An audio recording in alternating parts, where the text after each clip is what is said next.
नमस्कार, मैं इंदु मिश्र अग्रसर से लाइव उपस्थित आज टॉक शो एस्ट्रोलॉजी लेकर उपस्थित हुई हूँ आप लोगों के समक्ष। आज के हमारे विशिष्ट अतिथि हैं और विद्वान अतिथि यूँ कहिए श्री कृष्ण मोहन पांडे जी। तो मंगल दोष पर आज हम लोग बात करेंगे ज्योतिष में। मंगल एक ऐसा ग्रह है जिसका ज्योतिष में विशेष महत्व माना जाता है। यह काफ़ी प्रभावशाली है। किसी जातक की कुंडली में अगर मांगलिक दोष होता है तो उसके वैवाहिक जीवन में कई प्रभाव पड़ता है। कुंडली मिलान के दौरान लोग सबसे ज़्यादा ज्योतिष मांगलिक पर ही नज़र रखते हैं और आपके वैवाहिक जीवन पर इसका क्या महत्वपूर्ण असर पड़ता है, क्या नहीं पड़ता है, ये सब आज जानेंगे हम अपने अतिथि से। और आज के हमारे अतिथि हैं श्री कृष्ण मोहन पांडे जी, मूलतः उत्तर प्रदेश के रहने वाले श्री पांडे जी नोएडा में कार्यरत हैं अभी और लगभग ये 15 सालों का इनको एक्सपीरियंस है एस्ट्रोलॉजी का, जो लंबा अनुभव बतला रहा है। और न्यूमरोलॉजी, वैदिक कार्ड्स, ग्रैंड मास्टर तथा सहयोग योगा के प्रशिक्षक भी हैं। और अग्रसर के मंच पर आपका बहुत बहुत स्वागत और हार्दिक अभिनंदन। धन्यवाद।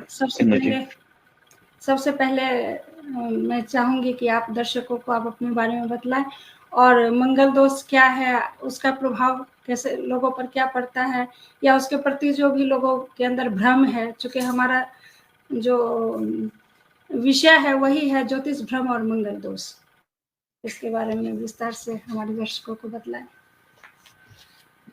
नमस्कार दोस्तों, सभी दर्शकों को मेरा प्रणाम। मेरा नाम कृष्ण मोहन पांडे है और मैं कृष्णा पराशर मेरा गोत्र है। कृष्णा पराशर के नाम से जाना जाता हूँ। मैं यहाँ नोएडा में रहता हूँ एक नौकरी के साथ। ज्योतिष का ये कहिए कि मैं ज्योतिष का विद्यार्थी हूँ, अभी भी सीख रहा हूँ और लगातार सीखता रहूंगा।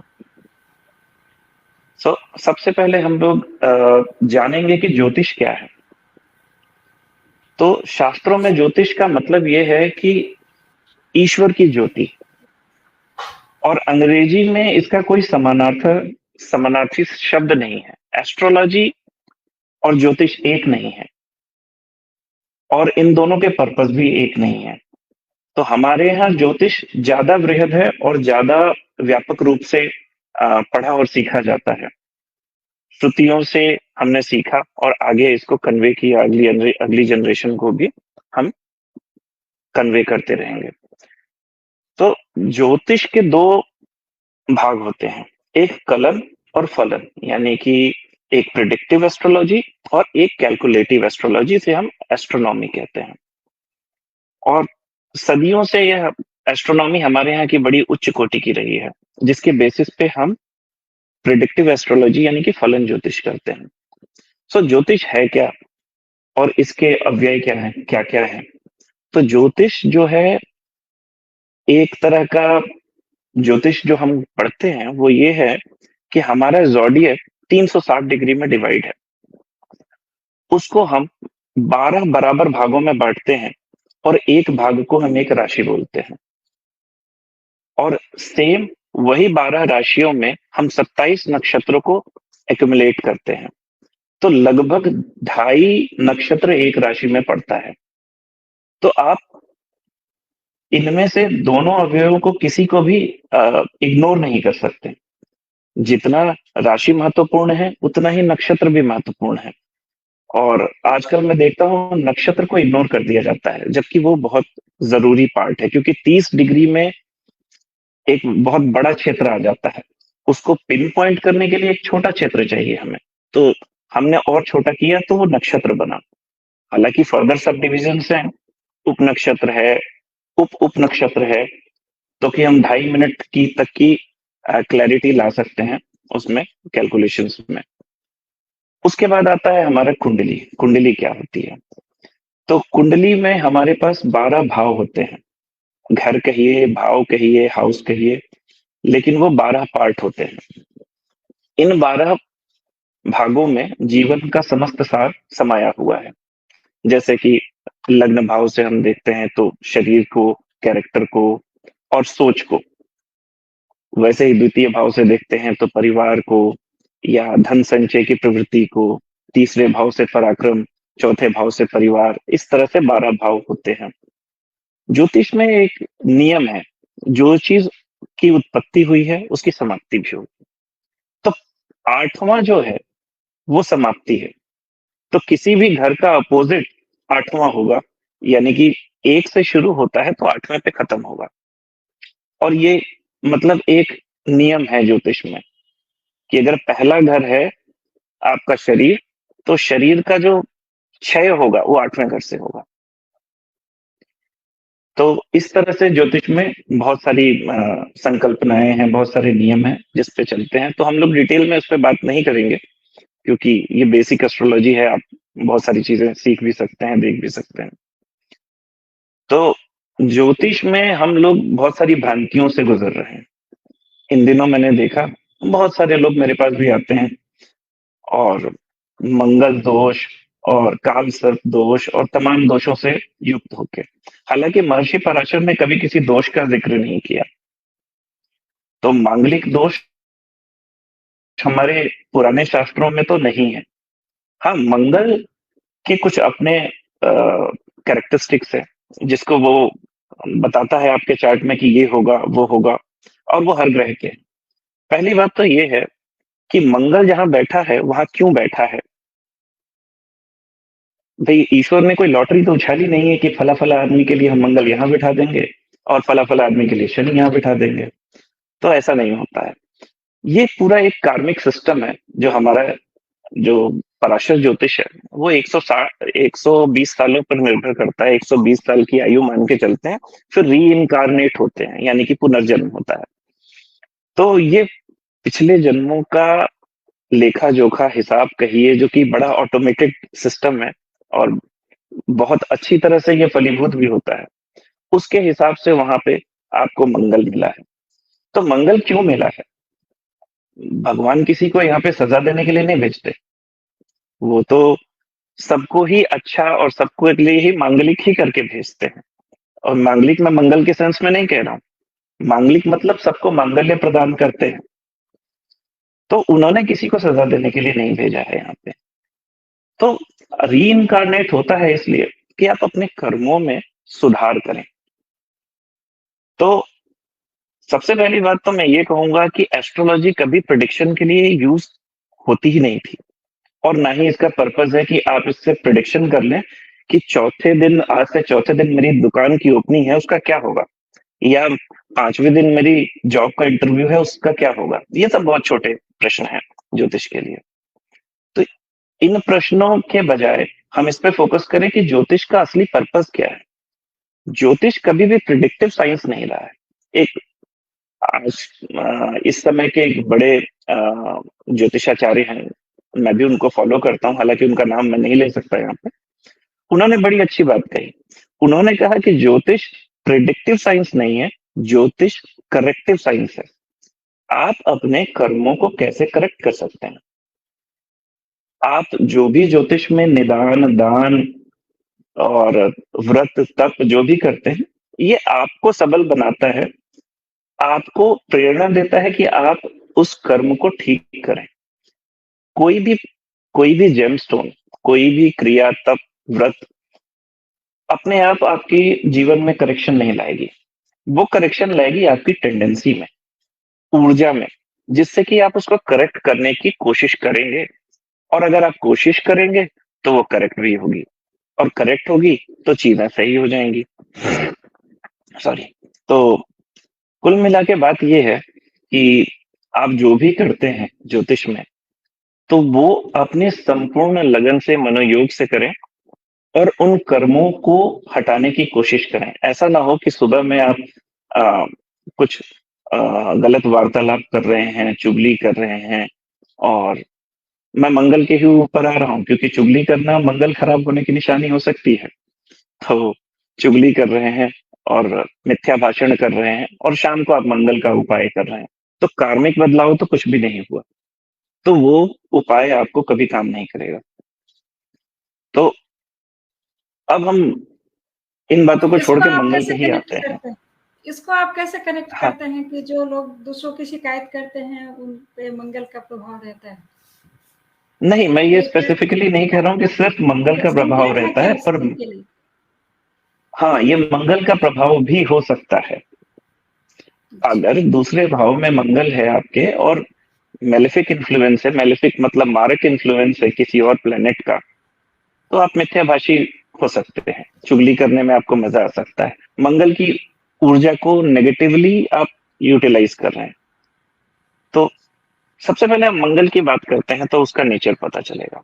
मंगल क्या है हमारे सोलर सिस्टम में, यानी कि ज्योतिषीय सोलर सिस्टम में कहें हम तो मंगल जो है वो आर्मी आर्मी चीफ है, कमांडर है। जैसे कि सूर्य पिता है, चंद्रमा माता है और बुध राजकुमार है और गुरु जो है वो जुपिटर है, यानी कि गुरु खुद। तो वैसे ही मंगल जो है वो आर्मी चीफ है, उसकी ऊर्जा बहुत ज्यादा होती है। सेनापति। बिल्कुल, वो एक सेनापति है, तो सेनापति की तरह सोचेगा। एक छोटा सा एग्जांपल देता हूं मैं आपको। हाथ में गैंग्रीन हो गया अगर कहीं किसी उंगली में, तो मंगल की टेंडेंसी है कि उंगली काट देगा। अच्छा। इसको शब्दशः ना लें, ये एक एग्जांपल में मैंने बताया कि मंगल जो है ऊर्जा है, मंगल आपका पैशन है, मंगल वो ऊर्जा है जो आपको किसी चीज के लिए ड्राइव करती है। अगर मंगल किसी के चार्ट से हटा दिया जाए तो वो किसी काम का नहीं रहेगा, वो कंप्लीटली फीबल, कमजोर एक आदमी होगा जो कोई भी प्रयास अपने जीवन में नहीं करेगा। क्योंकि मंगल पृथ्वी पुत्र है, शक्ति की संतान है, तो मंगल का होना आपके जीवन में ऊर्जा प्रदान करता है। तो मंगल को इग्नोर नहीं किया जा सकता, मंगल तो आपके जीवन में रहेगा ही रहेगा। और लड़ने की सारी शक्ति, जितनी आपकी जूझने की ताकत है, वो मंगल देता है। तो मंगल के लिए ये कहना आसान है कि मंगल बिना जीवन नहीं हो सकता। आपका ब्लड है मंगल, आपके जीवन में लाल रंग लेके आता है मंगल। तो मंगल का अगर कोई डोमिनेंट आदमी है जिसके में मंगल उच्च है, लग्न में बैठा है, हालांकि वो मंगलिक दोष हो जाता है, लेकिन अगर लग्न में मंगल है, उच्च का है, तो वो आदमी स्पोर्ट्स एक्टिविटी में बहुत अच्छा होगा, शरीर स्वस्थ अच्छा बना होगा, ऊर्जा बहुत भर के रही होगी। ऐसे आदमी को अगर आप घरेलू कामों में लगा देंगे तो वो ऊर्जा स्पॉइल हो जाएगी, तो वो क्या करेगा, षड्यंत्र करने लगेगा। तो यहाँ पे ये भी जरूरी है कि हम क्या यूटिलाइज कर रहे हैं उसका। तो वैसे ही मंगल को अपने नेचर के अनुरूप अगर कार्य मिलता जाए तो वो सबसे बड़ा उपाय हो जाएगा आपके जीवन में। तो हम मंगल दोष की बात करते हैं, या मैं उसे दोष नहीं कहता हूं। तो जो मांगलिक की परिभाषा है वो ये है कि महर्षि पराशर ने कहा कि अगर किसी जातक के पहले, चौथे, सातवें और 12वें भाव में, 7वें 8वें भाव, ये 8वां और 12वें भाव में अगर मंगल है बिना किसी मेलेफिक इन्फ्लुएंस के, तो उसको मंगल दोष लगता है। हालांकि उन्होंने मंगल दोष यूज नहीं किया, लेकिन कॉमन लोगों के लिए मैं मंगल दोष का यूज कर रहा हूं। तो वहां पे वो अलग अलग प्रभाव देता है। हालांकि इसमें सबसे प्रबल जो उसका असर होता है वो पहले भाव में होता है, क्योंकि उसकी जो सीधी दृष्टि पड़ती है वो सप्तम भाव पे पड़ती है। तो सप्तम भाव क्या है, सप्तम भाव पार्टनरशिप का है। सप्तम भाव साथ मिलजुल के एक फोकस के साथ किसी एक काम को करने, चाहे वो बिजनेस हो, चाहे वो जीवन हो जिसमें कि आपका स्पाउस आपका साथ देता है, आप दोनों एक ही फोकस के साथ, एक ही उद्देश्य के साथ चलते हैं कि हम अपना परिवार अच्छे से चलाएं। तो इसमें क्या करते हैं, ये मांगलिक दोष में आता है आजकल। हालांकि अब मैं एक चीज बताता हूं आपको, 12 भाव होते हैं, उसमें से पहला, चौथा, 7वां, 8वां और 12वां, ये हो गए मांगलिक के भाव। यानी कि 12 में से 5 घर में आप मांगलिक हो गए। अब ये तो मैं लग्न कुंडली की बात करता हूं, तो बहुत जगह पे चंद्र कुंडली मानी जाती है, हालांकि हर जगह मानी जाती है। तो अब सेम चीज अप्लाई होती है चंद्र कुंडली पे, और सेम चीज अप्लाई होती है शुक्र कुंडली पे, क्योंकि कुछ विद्वान शुक्र से भी देखते हैं मांगलिक को। तो अब दो कुंडली मान लीजिए, मूलतः चंद्र कुंडली और लग्न कुंडली देखें तो 5 इधर और 5 उधर, क्योंकि ये बहुत रेयर ही होगा कि अगर लग्न कुंडली में इन 1 4 7 8 12 भाव में अगर चंद्रमा है तो चंद्र कुंडली में भी हो, ऐसा नहीं होगा। उसमें अलग होगा, क्योंकि होता क्या है कि चंद्र कुंडली बनती है जहां आपकी लग्न कुंडली में चंद्रमा बैठा है, उस घर को केंद्र मान के हम कुंडली बना लेते हैं। तो 5 5 10, 12 में से 10 हो गए। अब आपकी प्रोबेबिलिटी कितनी है, प्रायिकता कितनी है मांगलिक होने की? तो मैं कहूंगा कि 100 में से 80 लोगों की। अब बताइए कि 100 में से 80 लोगों की, तो आपको पंडित के पास जाने की जरूरत नहीं है, क्योंकि ज्यादा चांसेस है कि आप मांगलिक हैं और आप एक मांगलिक से शादी कर रहे हैं, तो उसमें तो कोई परेशानी की बात नहीं है। तो पहला भ्रम तो यहीं खत्म हो गया। तो दूसरी चीज ये है कि कहा जाता है कि मंगल के दिन पैदा होने वाले लोग मांगलिक होते हैं। तो ये ऐसा बिल्कुल नहीं है। मंगल के दिन होने से मांगलिक का कोई लेना देना नहीं। बच्चे का नाम ही मंगल रख दिया है। तो ये भी बड़ी, हमारे यहाँ चूंकि अलग अलग तरीके के पंडित जी लोग हैं, एस्ट्रोलॉजर हैं, तो सबकी लर्निंग का फेज अलग है, तो सब अलग तरीके से इसको प्रोडिक्ट करते हैं। तो मांगलिक दोष का पहला चीज तो ये है कि मंगल दोष का प्रायिकता आपके जीवन में 80% की है। 80% लोग मांगलिक हैं, तो फिर इससे डरना चाहिए? बिल्कुल नहीं। अब उसके बाद दूसरा मिथ जो आता है कि शादी के बाद पति या पत्नी की मृत्यु हो जाएगी। तो मान लीजिए कि एक लड़का है, उसने वो अपनी पत्री लेके गया पंडित जी के यहाँ और कहा कि पंडित जी मेरी पत्री देखिए, विवाह के योग कब है। तो पंडित जी ने पत्रिका देखी और कहा कि मंगल दोष है आपकी कुंडली में, आपका विवाह तो देर से होगा। तो उन्होंने कहा चलिए ठीक है। उसके बाद उन्होंने कहा कि लेकिन अगर आपका विवाह नॉन मंगलिक से हो गया तो वो पत्नी मर जाएगी। तो मेरा लॉजिक ये है कि आप अपना जन्म, अपना विवाह, अपनी शादी, सब कुछ अपनी कुंडली से देखते हैं, लेकिन पत्नी की मौत आपकी कुंडली से हो रही है। तो ये बड़ा अजीब है, क्योंकि जब तक आपकी कुंडली में आपकी मौत के योग नहीं होंगे, आपकी पत्नी की कुंडली से आप कैसे मर जाएंगे? तो ये दोनों कुंडलियों में योग होता है। मैं उन लोगों के लिए ये बात बोल रहा हूँ जो मंगली और नॉन मंगली विवाह हो रहे हैं, उनके लिए कि भाई आप मंगली हैं, आपकी पत्नी नॉन मंगली है, तो आपकी कुंडली से वो कैसे मर जाएगी? उसकी कुंडली में भी तो योग होने चाहिए, मारक वहां होने चाहिए, कोई रहस्यमय बीमारी होनी चाहिए, एक्सीडेंट के योग होने चाहिए, तभी तो आप मरेंगे। तो ये बहुत बड़ा भ्रम है। आप जीवन अपनी कुंडली से लेते हैं, बड़े होते हैं, शिक्षा ग्रहण करते हैं, विवाह करते हैं, बीमारी होती है, नौकरी करते हैं, मरते हैं, ये सब आप अपनी कुंडली से होते हैं। आप इसके लिए किसी को दोष नहीं दे सकते। मैं उन मदर इन लॉज, सास लोगों को भी कह रहे हैं जो अपनी बहुओं को बड़ी हेय दृष्टि से देखते हैं कि ये मंगली है, मेरे पति, मेरे बेटे के बर्बादी के पीछे क्या कारण है। ऐसा कुछ नहीं है। हर जातक अपनी कुंडली के लिए रिस्पॉन्सिबल है और हर कुंडली उसके जीवन के बारे में बताती है। अगर आपके जीवन में कुछ घटित हो रहा है जो कि असामान्य है, गलत है, तो वो आपकी कुंडली से हो रहा है।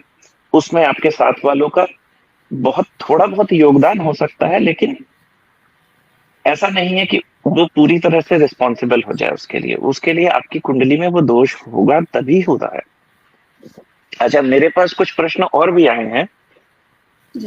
हिमाचल से किसी ने कहा कि सास ससुर के लिए कष्ट होता है मंगल दोष से। तो मंगल दोष से सास ससुर को कष्ट तभी होगा जब मंगल जो है 8वें में होगा, और 8वें में होगा और उस पे कोई मेलेफिक दृष्टि होगी तो और ज्यादा कष्ट होगा। अगर कोई बेनिफिट वहां पे आ गया, बेनिफिट देख रहा है, बेनिफिट का मतलब होता है वो प्लैनेट्स जो नैसर्गिक रूप से आपको फायदा पहुंचाते हैं, और जो नैसर्गिक रूप से नुकसान पहुंचाते हैं उनमें है सूर्य, मंगल जो कि क्रूर प्लेनेट हैं, और अचानक वाले प्लेनेट जैसे कि राहु, ये अचानक काम करता है। या आपकी भावनाओं का विस्तार करता है। केतु जो अलगाववादी है, वो जहां बैठता है वहीं से अलगाव पैदा करने की कोशिश करता है। हालांकि इनके बेनिफिट साइड्स भी हैं, और आज की दुनिया राहु और केतु पे बहुत ज्यादा डिपेंडेंट है, जिस तरह की लाइफस्टाइल हम लोग जी रहे हैं, तो उनको भी गलत नहीं कहा जा सकता। तात्कालिक रूप से वो बहुत फायदेमंद भी हैं, लेकिन ये 8वें घर की महिमा है, और 8वां घर खराब होता है, कुछ कामों के लिए अच्छा भी होता है, लेकिन कुछ मेजरली 6ठा, 8वां और 12वां घर खराब माना जाता है, क्योंकि जीवन के जो भी दुखदाई क्षण हैं वो इन्हीं घरों की वजह से आते हैं। जैसे रोग हो गया, और ऋण, दुर्घटना, हॉस्पिटलाइजेशन, ठीक है, विदेश यात्रा, ये 6, 8, 12 ही देते हैं। तो इसमें 12वां घर जो है विदेश यात्रा, हॉस्पिटलाइजेशन और सेक्सुअल प्लेजर का घर है। 8वां है आपका दुश्मन भी हो सकते हैं इससे, ऋण भी हो सकता है, आप सामने वाले के अगेंस्ट कितना चल पाएंगे, कितनी स्ट्रेंथ है आपकी, वो दिखाता है। और 6वां जो है रोग दिखाता है, नौकरी दिखाता है। तो आप किसी एक घर को देख के कुंडली का विवेचन नहीं कर सकते। उदाहरण के तौर पे मैं एक चीज बताता हूँ, 7वां घर देख के आप विवाह नहीं बता सकते। 7वां घर सिर्फ पार्टनरशिप दिखाता है। तो सातों विवाह होने के लिए 3 घरों की आवश्यकता है, दूसरा, 7वां और 11वां। दूसरा परिवार है आपका, जो आप परिवार, एक नया परिवार शुरू कर रहे हैं। 7वां पार्टनरशिप है, जो आप जीवन साथी ला रहे हैं। 11वां उसका लाभ है, यानी कि आपके परिवार में एक व्यक्ति का लाभ हुआ, जिससे कि आप अपना नया जीवन शुरू कर रहे हैं। तो जो भी आपके एक घर को देख के विवेचन करे, तो समझिए कि वो विवेचना सही नहीं है। मेरे दर्शकों से अनुरोध है कि जब भी आप अपनी कुंडली लेके कहीं जाएं, तो जब विवेचन हो रहा है तो आप उनसे पूछें कि भाई मांगलिक दोष है तो क्यों है। तो वो बताएंगे कि जी आपके पहले घर में मंगल है। तो आप बोलेंगे कि क्या उस पर किसी बेनिफिट प्लेनेट की दृष्टि है, तो वो बताएंगे कि नहीं है। तो आप पूछेंगे कि भाई सूर्य का क्या कंडीशन है, यानी कि सूर्य की स्थिति क्या है, तो वो बताएंगे जी बहुत अच्छी है। तो मैं आप जो जानकारी के लिए बता दूं कि सूर्य जो है एकमात्र प्लेनेट है जो कि मंगल को कंट्रोल कर सकता है। जैसे हम पंखे को रेगुलेटर से कंट्रोल करते हैं, वैसे ही मंगल जो है, मंगल का रेगुलेटर सूर्य है। तो मंगल को कंट्रोलेबल बनाने के लिए सूर्य की बड़ी आवश्यकता होती है। तो सूर्य बहुत अच्छी कंडीशन में हो तो मंगल अमंगल कभी नहीं करेगा। वैसे ही शनि, अब शनि की बात करते हैं, तो शनि जो है वो आपको स्ट्रेस देगा, तनाव देगा। तनाव कैसा? प्रेशर देगा। जहां भी बैठा होगा उस पर रिलेटेड प्रेशर क्रिएट करेगा। उस प्रेशर को झेलने के लिए मंगल की आवश्यकता होती है। तो शनि मंगल जहां पे है वहां पे वो प्रेशर झेल लेंगे, या शनि पे मंगल की दृष्टि है तो भी वो झेल लेंगे वो प्रेशर। तो इस तरीके से जो विवेचना होती है, तो आप लॉजिकल विवेचना करें, क्योंकि देखिए सबको पता है कि 12 घर होते हैं कुंडली में, 9 ग्रह होते हैं और 27 नक्षत्र होते हैं और 12 राशियां होती हैं। तो आपको जब इतना पता है तो आप पूछें, क्योंकि मंगल अगर पहले घर में है तो शुरुआत वहीं से होती है। जीवन की उत्पत्ति के लिए मंगल चाहिए, ऊर्जा चाहिए, शक्ति चाहिए, तो वो मंगल से होगा। मंगल की पहली राशि है मेष और 8वीं राशि है वृश्चिक। तो पहले से शुरू होता है जीवन और 8वें पे खत्म होता है। तो मंगल अगर मेष राशि में है, उच्च का है, वहां से आपका जीवन शुरू होता है। तो जब जब आपकी दशा अंतरदशा में मंगल आता है और ट्रांजिट करता है मेष राशि में, तो वहां आपके जीवन में कुछ नया होता है। वैसे ही स्कॉर्पियो में है या स्कॉर्पियो से ट्रांजिट करता है या दशा में है, तो वहां पे क्या होगा कि किसी न किसी चीज का अंत होगा। मैं यहाँ पे आदमी के अंत होने की बात नहीं कर रहा हूँ, किसी एक घटना, किसी एक रिश्ते का या किसी एक चीज का जो आपने शुरू की है उसका अंत होगा। तो अच्छा, अब मंगल के भ्रम पे एक दूसरा सवाल और आया कि देव से विवाह होता है। ये नोएडा से आया था। अभी मेरे मन में यही बात चल रही थी। जी, हाँ, कि एग्ज़ैक्टली मंगल से, मतलब मैं भी मंगल यही के बात होने चाह से, हाँ, कि देरी से विवाह होगा। तो सिर्फ मंगल से ही नहीं, और बहुत सारे प्लैनेट्स हैं जिनकी वजह से देरी से विवाह संभव है। मंगल से भी देरी से होता है, शनि से भी देरी से होता है, राहु भी देर कर सकता है, केतु भी और सूर्य भी। अच्छा, नैसर्गिक रूप से जितने भी मेलेफिक प्लैनेट्स हैं वो देरी कर सकते हैं। इसके अलावा बेनिफिक, अगर गुरु जो है बहुत खराब स्थिति में हो या भावनाशाय स्थिति में हो तो वो भी देरी कर सकता है। शुक्र जो है वो खराब स्थिति में हो या बुरी दृष्टि से ग्रस्त हो तो आपकी जो वैवाहिक जीवन है उसमें सेक्सुअल प्लेजर डिजायर्स की कमी ले आएगा। और मंगल अगर खराब स्थिति में हो, एक ऐसी स्थिति बनती है जहां पे वो मल्टीपल पार्टनर्स को देता है, उसकी ऊर्जा इतनी होती है कि वो कभी खत्म ही नहीं होती, तो मल्टीपल पार्टनर्स देता है। तो हम सिर्फ मंगल को दोष नहीं दे सकते कि विवाह देरी से होगा, या यूं कह लें कि 1 4 7 8 10 में मंगल आया तो मंगल लेट विवाह देगा, ऐसा नहीं है। तो इसके भी बड़े सारे पहलू हैं कि मंगल की स्थिति क्या है, किन ग्रहों के साथ बैठा है, या किससे दृष्टिगत है, या किसके साथ युति बनाए हुए है, या उसकी कंडीशन क्या है। कंडीशन का मतलब कि वो युवावस्था में है, वृद्धावस्था में है, और आपकी उम्र क्या है, ये भी मैटर करता है।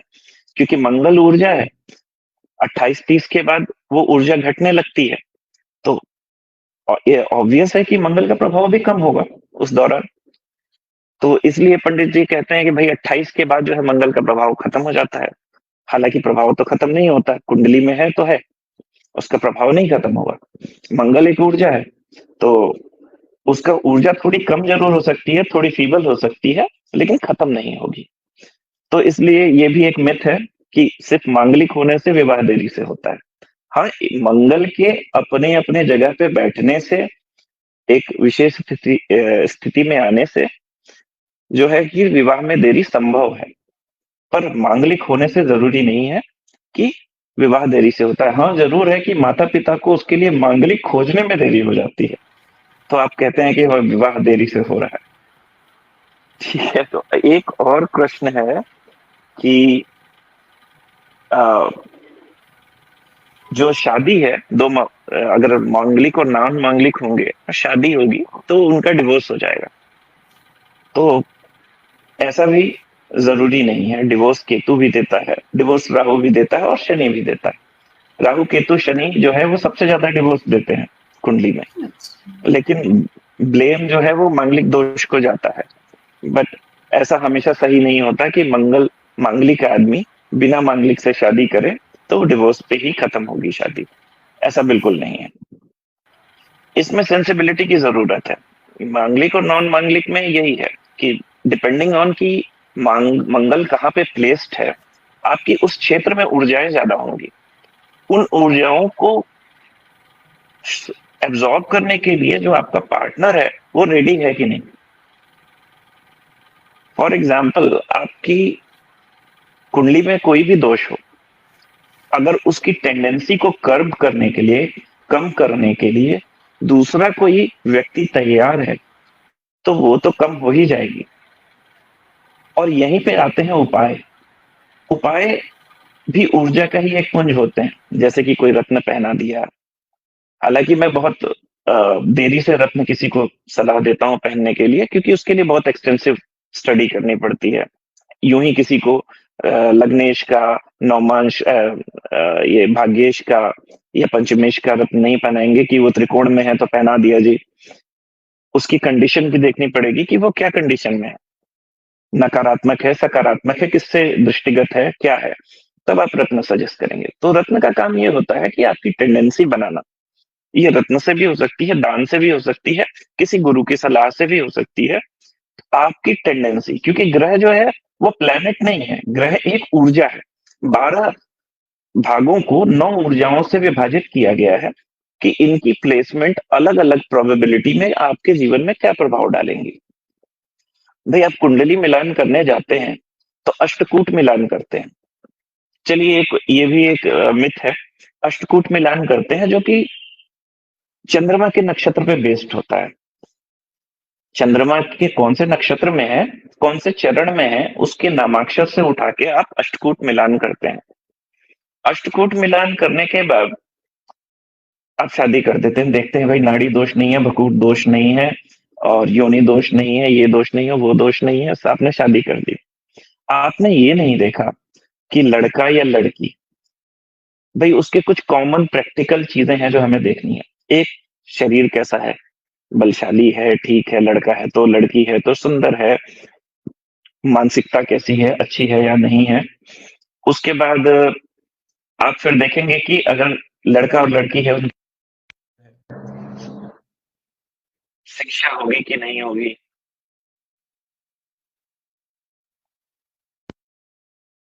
माफी चाहूंगा। तो शिक्षा का क्या स्तर है, क्या योग है, शिक्षा कहाँ तक होगी। उसके बाद कमा सकता है कि नहीं, रोजगार है कि नहीं जीवन में, फिर बच्चे पैदा कर सकता है कि नहीं, व्यसन कितने हैं, ये सारी प्रैक्टिकल चीजें हैं। जीवन कितना है, यानी कि जीवन तो कोई नहीं बताएगा आपको, क्योंकि एस्ट्रोलॉजर को जीवन नहीं बताना चाहिए। और उसके बाद बीमारियों के कितने चांसेस हैं, क्या उनको अपने रखरखाव में करना चाहिए ताकि बीमारियां कम से कम हो। तो ये सारी चीजें जो है, ये कंसिडर होनी चाहिए जब हम मैच मेकिंग करते हैं किसी की। अष्टकूट मिलान के अलावा, अष्टकूट मिलान ठीक है, लेकिन वो सिर्फ चंद्रमा पे बेस्ड है।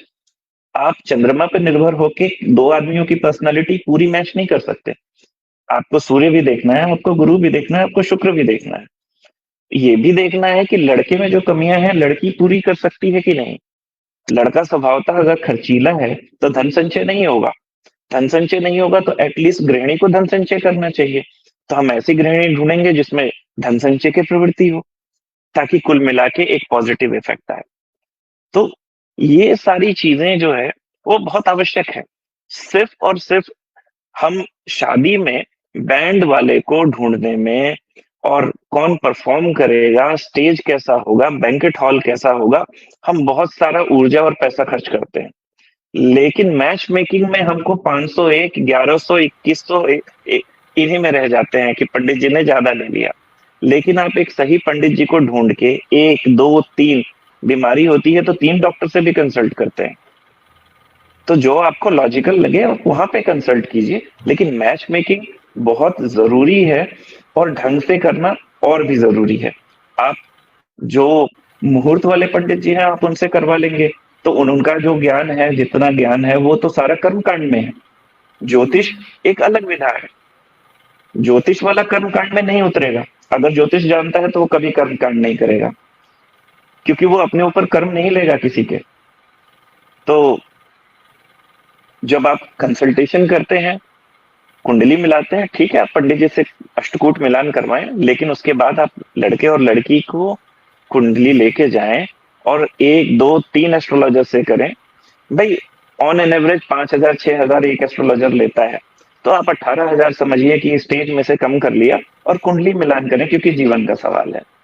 और मंगल दोष, ये दोष, वो दोष, इनके चक्करों में बहुत ज्यादा ना पड़ के आप सीधे इसके एक्सपर्ट से पूछें कि भाई कितना मंगल दोष है, क्या है। हाँ, एक और चीज है, आंशिक मांगलिक और पूर्ण मांगलिक और चौथाई के मांगलिक। अब इसमें हालांकि कुछ ग्रंथों ने लिखा है कि 1/4 दृष्टि लगती है, 1/8 दृष्टि लगती है, लेकिन मेरे मानने में यह है कि आदमी या तो मांगलिक है या नहीं है। तो मंगल या तो उसका कुछ अनिष्ट करेगा, या आपको ट्रेन करेगा कि आप अनिष्ट ना करें। हालांकि हर ग्रह अपने अनिष्ट से पहले वो हमेशा एक इंडिकेशन देता है कि भाई अगर गुरु है तो खराब होने से पहले पिता के फॉर्म में, गुरु के फॉर्म में जरूर आएगा और एक सलाह देके जाएगा। सूर्य है तो ज्यादातर पिता या गवर्नमेंट एजेंसी आपको एक सम्मन जारी करेगी कि भाई ये मत करो, कष्ट में पड़ने वाले हो।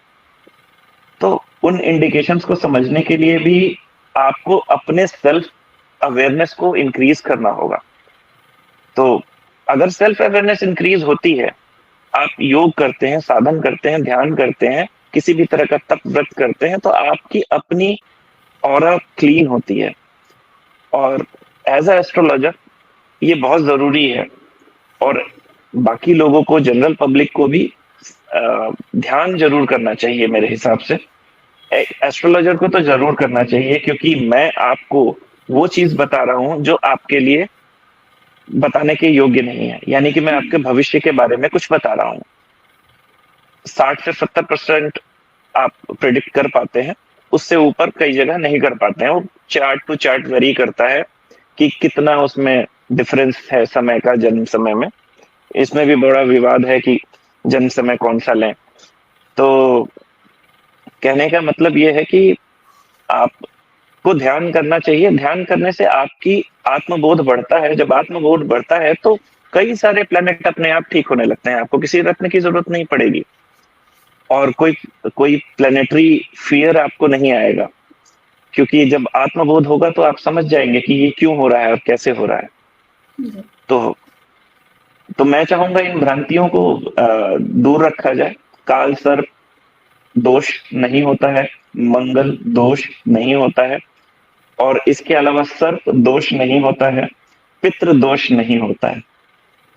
ये सारी व्यवस्थाएं हैं, एक विशेष प्लेनेटरी कॉम्बिनेशन है, और जिनके उपाय जो हैं वो कार्मिक होने चाहिए, और शॉर्टकट नहीं होने चाहिए कि हम सिर्फ जेम्स पहन लिया तो हो गया। आप उस दिशा में अपने कर्मों को भी ले जाएं, उसका दान करें। दान करते समय भी उपयोगिता देखें।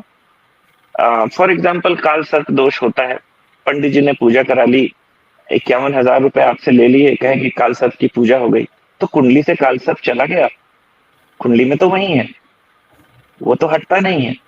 तो इसके लिए क्या करें? तो पुरानी व्यवस्था ये थी कि काल सर्प करने से पहले प्रश्न कुंडली लगती है कि मैं फला जातक का काल सर्प निवारण हेतु ये यज्ञ करने जा रहा हूँ, ये पूजा करने जा रहा हूँ, तो इसमें मुझे सफलता मिलेगी कि नहीं। तो उसमें आया आपको रिजल्ट में कि सफलता मिलेगी। उसके बाद फिर पूजा पूर्ण होने के बाद आप पुनः प्रश्न लगाएं, और फिर से यही सवाल करें कि पूर्ण हुई कि नहीं।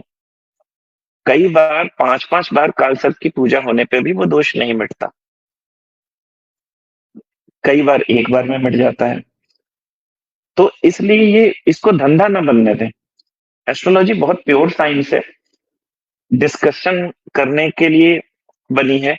मैं गलत हो सकता हूँ, कल आगे पढ़ूंगा तो कुछ और इसमें चेंजेस आएंगे, हो सकता है मैंने किसी ग्रंथ को गलत इंटरप्रेट कर लिया हो। तो इसलिए हमेशा चिंतन और बातचीत का सिलसिला चलता रहना चाहिए ज्योतिष पे भी। और ज्योतिष बहुत प्योर है, इसको मलिन न होने दें, इस तरह की भ्रांतियों में न फैले, क्योंकि ये individual planetary position, combination of position, इसी का खेल है। इसमें कोई दोष या कोई शॉर्टकट नहीं चलता है, इस तरह का कोई भी नहीं है। अब मैं कुछ चीजें बोलूंगा, वो ये है कि मांगलिक नॉन मांगलिक से शादी कर सकता है, जो कि एक क्वेश्चन होगा दर्शकों का। बिल्कुल, मांगलिक जो है वो नॉन मांगलिक से शादी कर सकता है, बट किसी एक्सपर्ट से उन दोनों के चार्ट दिखाएं, शनि, सूर्य और शुक्र की पोजीशन देखें, तभी ये विवाह आगे करें। दूसरी बात यह है कि मंगल किसी सास ससुर की कष्ट के लिए, बहू को हेय दृष्टि से देखने के लिए, पति की मृत्यु के लिए रिस्पॉन्सिबल नहीं है। वो आपका अपना चार्ट है, आपकी अपनी क्वालिफिकेशन है, जो कि वो दर्शा रही है कि आपके जीवन में इसका क्या प्रभाव पड़ने वाला है। तो इसलिए हमेशा ज्योतिषीय परामर्श लें। एक से नहीं मन भरता, दूसरे से लें, तीसरे से लें, तब तक लें जब तक कि आप संतुष्ट ना हो जाएं, और उस पर डिस्कशन करें। ये नहीं कि 5 मिनट में आपने चार्ट देखा और बता दिया।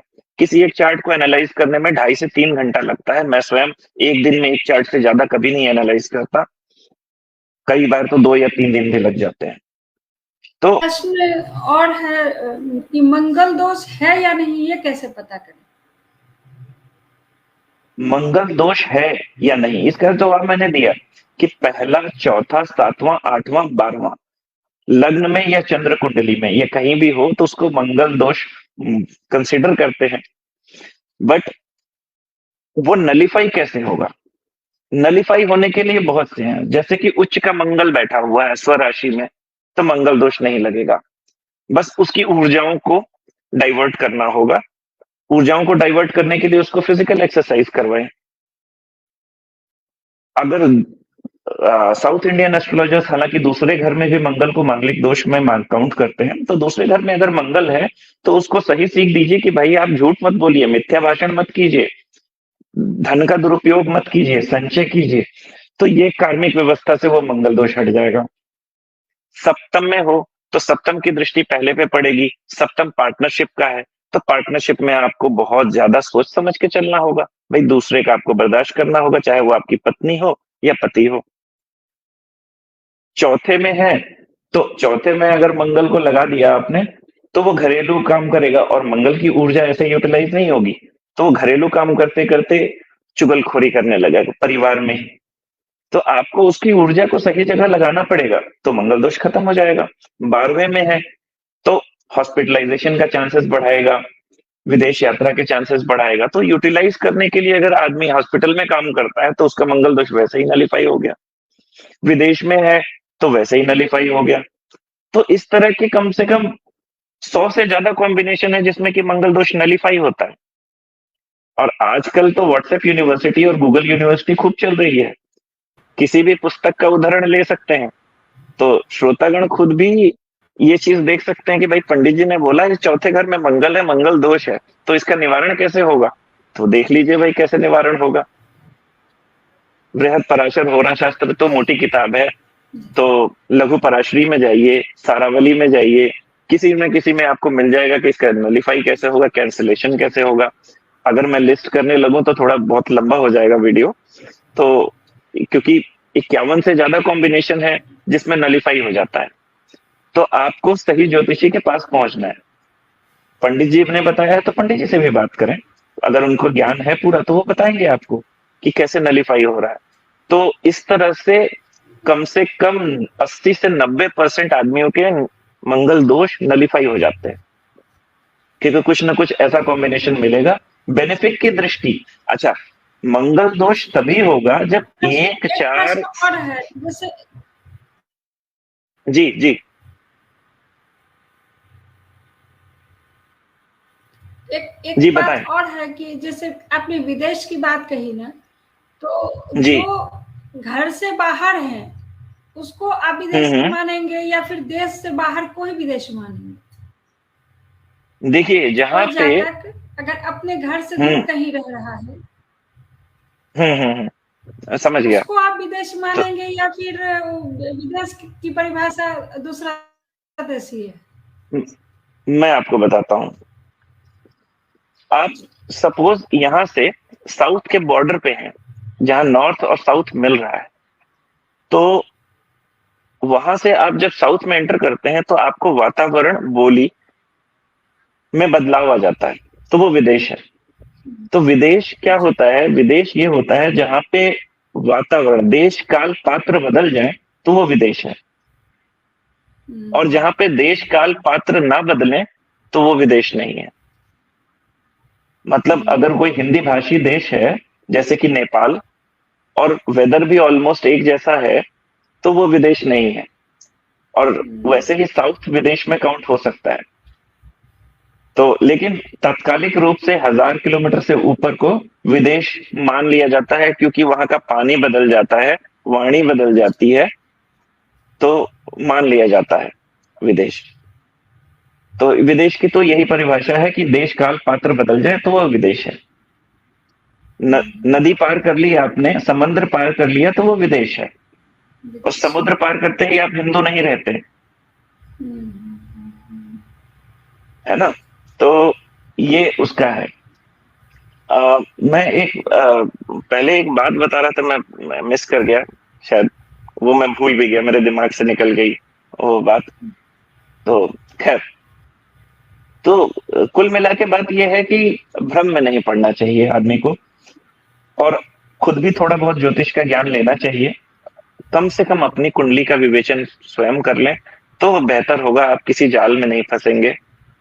क्योंकि इस तरह के बहुत सारी चीजें हैं जो तात्कालिक रूप से पैदा हो गई हैं, और लोगों का जीवन जो है दुर्भोग करता है। मैंने देखा है बहुत लोगों को काल सर्प और मंगल दोष निवारण हेतु लाखों लाखों रुपए खर्च करते हुए, और फिर भी वो निवारण नहीं होता है। तलाक और इन ससुराल में परेशानियां बहुत कॉमन परेशानियां हैं, और सारी मंगल जनित नहीं है, और भी ग्रह इसमें इन्वॉल्व होते हैं। इस पर भी मैं चाहूंगी कि अभी तो ये सबसे जो कहा जाए महत्वपूर्ण लोगों के घर की बात है, और ये लोगों के लिए सबसे बड़ी परेशानी बनी हुई है कि आपसी बनाव नहीं है लोगों में, और घर टूट जी रहे हैं। तो इस जी। पे एक महत्वपूर्ण चर्चा होनी चाहिए ज्योतिष के तरफ बिल्कुल से। बिल्कुल जी, बिल्कुल तो बिल्कुल। हम लोग इस पे भी एक चाहेंगे कि एक चर्चा हो इस पे। तो आपको जी जी, जी। क्योंकि रिलेशनशिप ये हालांकि बहुत बहुत बहुत वाइड है। जरूरी है। और ये मंगल ग्रह भी इसलिए लोग नहीं डरे रहते हैं कि उनके साथ क्या परेशानी होगी। मंगल ग्रह को भी शादी को लेकर ही लोग ज्यादा परेशान हैं। हाँ, सिर्फ शादी को लेके। उसका कारण है कि जो घर घर शादियां टूट रही हैं, इस कारण से लोग ज्यादा परेशान हैं। तो वो पंडित जी ने एक माहौल बना दिया कि मंगल ग्रह आपके लिए सबसे महत्वपूर्ण दोष है, मांगलिक हैं, इसलिए आपकी शादियां टूट रही है। तो लोग डरे हुए हैं मंगल को लेकर।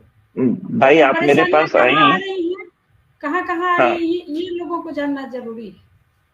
हाँ, जैसे आप मेरे पास आई, आपने कहा कि भाई मैं ये होगा, तो मैंने प्रेडिक्ट कर दिया कि ये होगा। जब वो नहीं हुआ तो आप आए, कहे कि पंडित जी ये तो नहीं हुआ।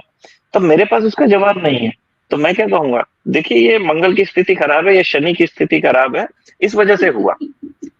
आप इसका दान करिए या जप करिए या जो भी करिए। तो क्योंकि ज्योतिष जो है वो प्रिडिक्शन नहीं देता, ज्योतिष जो है करेक्शन देता है। आप करेक्शन की बात कीजिए कि मेरे जीवन में ये परेशानी है, और ज्योतिष हमेशा देश काल पात्र का विषय है। वेनिस में रहने वाले व्यक्ति का अगर ज्योतिष में आए कि वाहन योग है, तो वो स्टीमर खरीदेगा, ना कि कार खरीदेगा, क्योंकि वहां तो पानी है। तो इस तरह से देश काल पात्र पे ज्योतिषीय गणनाएं बदल जाती हैं। वो आपको जानकारी होनी चाहिए कि आप कर रहे हैं, तात्कालिक माहौल की जानकारी होगी तभी आप आगे बढ़ पाएंगे। तो ये बहुत जरूरी चीजें हैं। खैर ये तो आज परिचय मात्र रहा।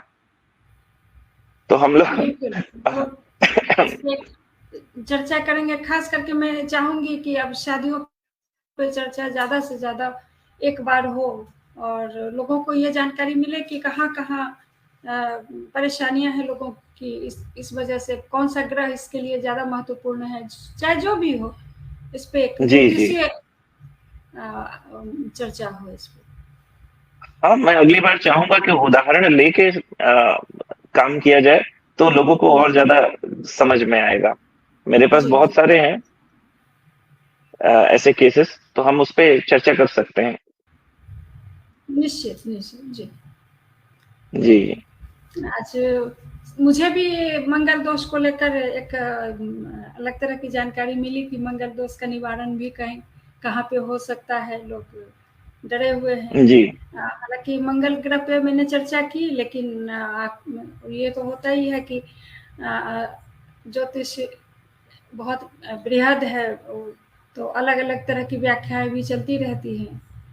जी जी बिल्कुल। जी तो हमारे अप्रोच में बहुत सारी चीजों का सम्मिश्रण है। तो जी, ये कहिए कि हम प्रैक्टिकल टाइप के ज्योतिषी है। क्योंकि नहीं, लोग जो बहुत है वो आते हैं। बहुत अच्छी व्याख्या, आपने सारी बातों को बहुत वैज्ञानिक ढंग से रखा। लोगों ने भी काफ़ी लोगों ने गुड्डू प्रिंस से जुड़े हुए हैं, और चंद्रिका देवी जुड़ी हुई हैं, और बहुत सारे लोग जुड़े हुए हैं। अनुजा सिंह जी, प्रोफेसर अनुजा सिंह जुड़ी हुई हैं। तो इस तरह से बहुत सारे लोग हैं जुड़े हुए। प्रभु नारायण जी जुड़े हुए हैं। टाटा मोटर्स से भी कई लोग जुड़े हुए हैं। तो इस तरह से हम लोग सब लोगों को तो अच्छी जानकारी मिल ही गई होगी। और फिर अगली चर्चा में हम लोग जुड़ते हैं इस कड़ी को लेके। जी बिल्कुल। अगले जी में हम कुछ उदाहरण और प्रैक्टिकल सॉल्यूशंस के साथ आएंगे। जी जी, निश्चय। जी। ठीक है, तब तक आपका बहुत बहुत धन्यवाद। आभार। धन्यवाद सभी दर्शकों को मेरा फिर हम धन्यवाद। मिलते हैं। आपने मुझे सुना, 50 मिनट सुना, मेरे लिए बहुत बड़ी बात है। आभार है आप सबका।